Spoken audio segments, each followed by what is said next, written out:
വിഴിഞ്ഞം ആഴിമലയിൽ യുവാവിന്റെ തിരോധാന കേസിൽ മുഖ്യപ്രതി പിടിയിൽ. പെൺകുട്ടിയുടെ സഹോദരി ഭർത്താവ് രാജേഷിനെയാണ് അറസ്റ്റ് ചെയ്തത്.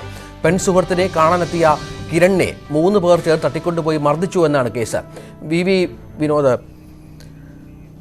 ഏതായാലും അതിൽ ഒരു പ്രതി പിടിയിലായിരിക്കും എന്നുള്ളതാണ് ഏറ്റവും പ്രധാനപ്പെട്ട വിവരമായി ഇപ്പോൾ പുറത്തുവരുന്നത്. മറ്റ് ചില വാർത്തകളിലേക്ക് പോകേണ്ടതുണ്ട്. തൊണ്ടിമുതൽ കേസിൽ മന്ത്രി ആന്റണി രാജുവിനെതിരായ വിചാരണ വേഗത്തിലാക്കണമെന്ന ഹർജി ഹൈക്കോടതി ഫയലിൽ സ്വീകരിച്ചു. വിചാരണ നീണ്ടുപോയത് ഗൗരവതരമെന്ന് കോടതി നിരീക്ഷിച്ചു. 3ാം കക്ഷിക്ക് ഹർജി നൽകാനാവില്ലെന്ന വാദം കോടതി അംഗീകരിച്ചില്ല. MS അനീഷ് കുമാർ ചേർന്നു. അനീഷ്, കോടതിയിൽ എത്തിയിരിക്കുന്നു വിഷയം. ആന്റണി രാജുവിന് നിർണായകമാണിത്. എന്തൊക്കെയാണ് കോടതിയുടെ പരാമർശം ഇതുമായി ബന്ധപ്പെട്ട്?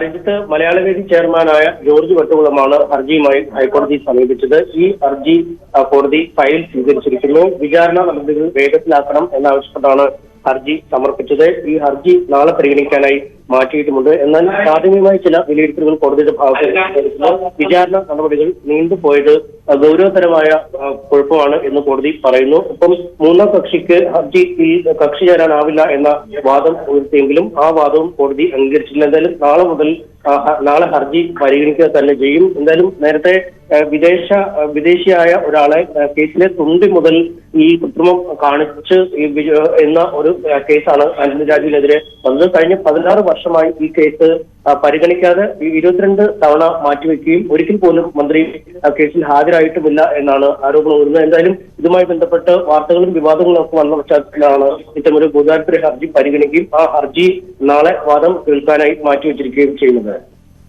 ശരി.